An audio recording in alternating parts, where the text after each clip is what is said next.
നിങ്ങൾ ഒരാളും ഞാൻ ഏറ്റവും പ്രിയപ്പെട്ടവനായി തീരുന്നത് വരെ നിങ്ങളിൽ ഒരാളും വിശ്വാസിയാകുന്നതല്ല.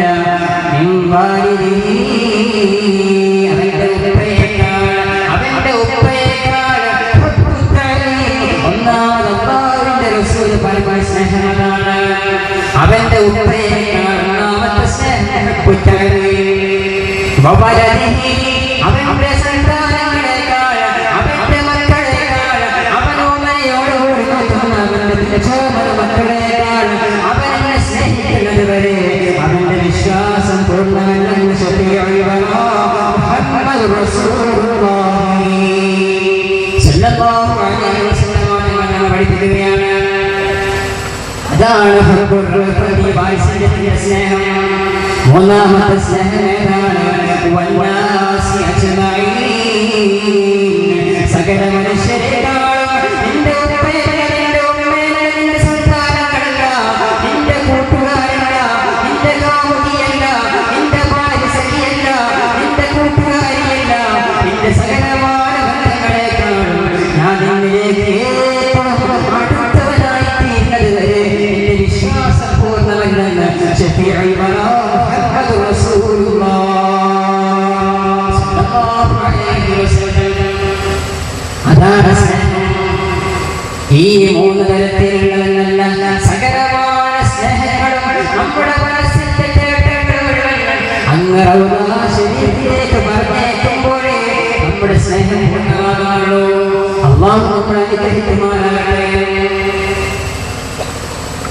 ഒരു മനുഷ്യൻ സ്നേഹിക്കപ്പെടണമെങ്കിൽ, ഒരു മനുഷ്യന് സ്നേഹം കിട്ടണമെങ്കിൽ അയാളുണ്ടായിരിക്കേണ്ട ക്വാളിഫിക്കേഷൻസ്, അയാളുണ്ടായിരിക്കേണ്ട മാനദണ്ഡങ്ങൾ എന്തെല്ലാം മാനദണ്ഡങ്ങളാണ് ഒരാൾക്കുണ്ടായിരിക്കേണ്ടത്? പണ്ഡിതന്മാർ പഠിപ്പിക്കുകയാണ്. ഒന്നാമത്തെ മാനദണ്ഡം സ്നേഹിക്കപ്പെടാനുള്ള അർഹത. ഒന്നാമത്തെ മാനദണ്ഡം എന്താണ്?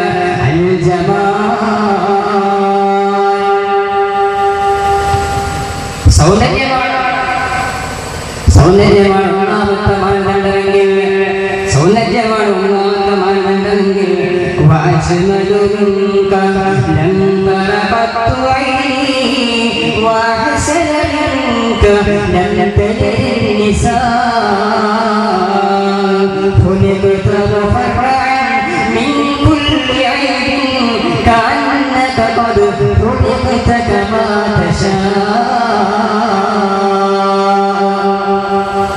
മഹാനായ ഹസ്സൻ ഇബ്നു സാബിത് റളിയല്ലാഹു അൻഹു അല്ലാഹുവിന്റെ റസൂൽ സല്ലല്ലാഹു അലൈഹി വസല്ലം തങ്ങളെ കുറിച്ച് പാടിയതാണ്.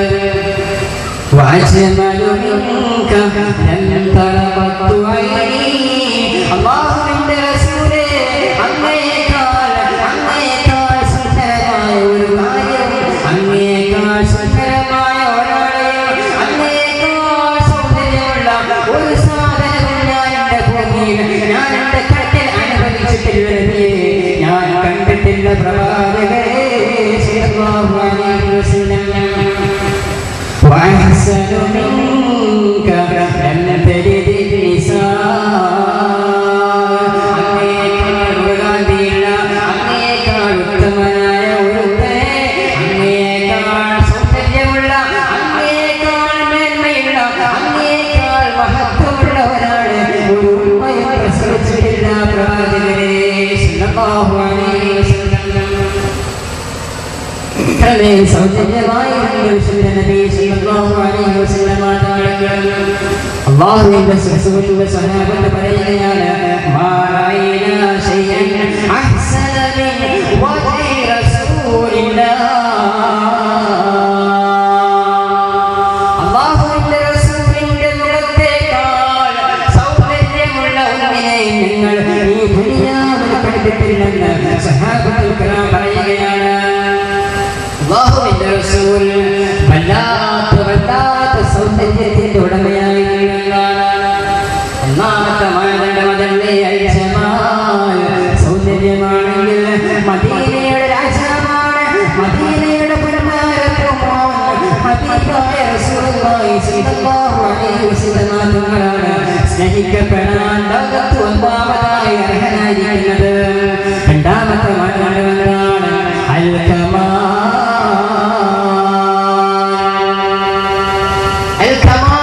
രണ്ടാമത്തെ മാനദണ്ഡം പൂർണ്ണനായിരിക്കുക എന്നുള്ളതാണ്. അയ്യബകളില്ലാതിരിക്കുക എന്നുള്ളതാണ്. കുറ്റങ്ങളും കുറവുകളും ഇല്ലാതിരിക്കുക എന്നുള്ളതാണ്.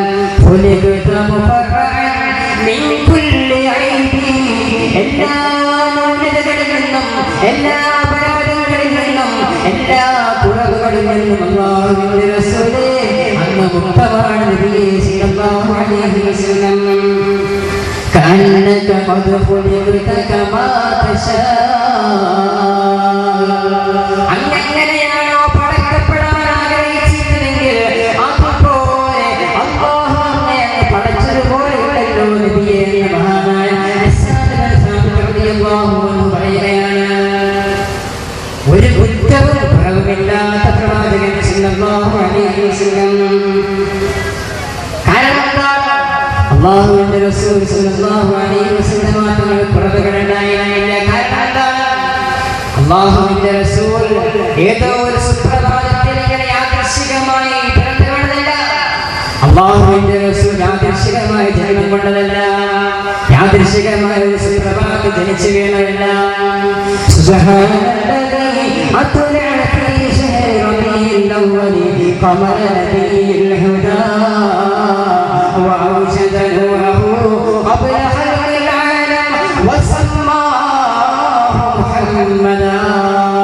ഈ ലോകത്തിന്റെ പടക്കുന്നതിന്റെ മുമ്പ്, ഈ പ്രപഞ്ചത്തിന്റെ പടക്കുന്നതിന്റെ മുമ്പ് അല്ലാഹു സുബ്ഹാനഹു വ തആല വിശുദ്ധ നബി സല്ലല്ലാഹു അലൈഹി വസല്ലം തങ്ങളുടെ പ്രകാശത്തെ പടച്ചിട്ടുണ്ട്. ഈ ലോകവും സകലമായ സാധനങ്ങളെ അല്ലാഹു പടക്കുന്നതിന്റെ മുമ്പ് അല്ലാഹു ഔജദ നൂറഹു ഖബ്ല ഖൽഖിൽ ആലം. ഈ ലോകത്തിന്റെ പടക്കുന്നതിന്റെ മുമ്പ് വിശുദ്ധ നബി സല്ലല്ലാഹു അലൈഹി വസല്ലം തങ്ങളുടെ പ്രകാശത്തെ അല്ലാഹു പടച്ചിട്ടുണ്ടെന്നാണ്. വസല്ലാഹു മുഹമ്മദാ. ആ പ്രകാശത്തിന് അല്ലാഹു പേര് വെച്ചു മുഹമ്മദൻ. മുഹമ്മദ് എന്ന പേര് വെച്ചു. അല്ലാഹുവിന്റെ റസൂൽ പറയുന്നുണ്ട്, കുന്തു നൂറൻ ബൈന യദൈല്ലാഹി അസ്സ വജല്ല ഖബ്ല യഖ്ലുഖ ആദം അലൈഹിസ്സലാം ബിഅൽഫി ആമിൻ യുസബ്ബിഹുല്ലാഹ ബാരിക നൂർ. മഹാനായ സയ്യിദുനാ ആദം നബി അലൈഹിസ്സലാത്തു വസ്സലാമിനെ പടക്കുന്നതിന്റെ 2000 വർഷങ്ങൾക്ക് മുമ്പ് അല്ലാഹുവിന്റെ തിരുസന്നിധിയിൽ, അല്ലാഹുവിന്റെ തിരുമുമ്പിൽ മഹാനായ റസൂലുള്ളാഹി സ്വല്ലല്ലാഹു അലൈഹി വസല്ലം തങ്ങളുടെ പ്രകാശമുണ്ടായിരുന്നതാണ്. ആ പ്രവാചകൻ ലോകത്തിലേക്ക് യാദൃശ്ചികമായി ജനിച്ചു വീണതല്ല. ബിഗ് ബാങ് തിയറിയെ കുറിച്ച് പഠിച്ച 1500 ശാസ്ത്രജ്ഞന്മാരെ ബിഗ് ബാങ് തിയറിയെ കുറിച്ച് പഠനം നടത്തുകയുണ്ടായി. എല്ലാവരും എത്തിച്ചേരുന്ന അവസാനം ഒരേ ഒരു ഉത്തരത്തിലേക്കാണ്. ആ ഉത്തരം എന്താണ്? നൂറു മുഹമ്മദിൻ സല്ലല്ലാഹു അലൈഹി വസല്ലം. അവരെല്ലാവരും 1500 ശാസ്ത്രജ്ഞന്മാരെ പഠനം നടത്തി. എല്ലാ ശാസ്ത്രജ്ഞന്മാരും എത്തിച്ചേരുന്നത് ഒരു പ്രകാശത്തിലേക്കാണ്. ആ പ്രകാശം എന്താണെന്ന് കണ്ടെത്താൻ ഒരു ശാസ്ത്രജ്ഞന് പോലും ഇന്ന് വരെ സാധിച്ചിട്ടില്ല. ആ പ്രകാശം നൂറു മുഹമ്മദിൻ സല്ലല്ലാഹു അലൈഹി വസല്ലം. അത് നമ്മുടെ ഹബീബായ റസൂലുള്ളാഹി സല്ലല്ലാഹു അലൈഹി വസല്ലം തങ്ങളുടെ പ്രകാശമാണ്. അന്ത ശംസുൻ അന്ത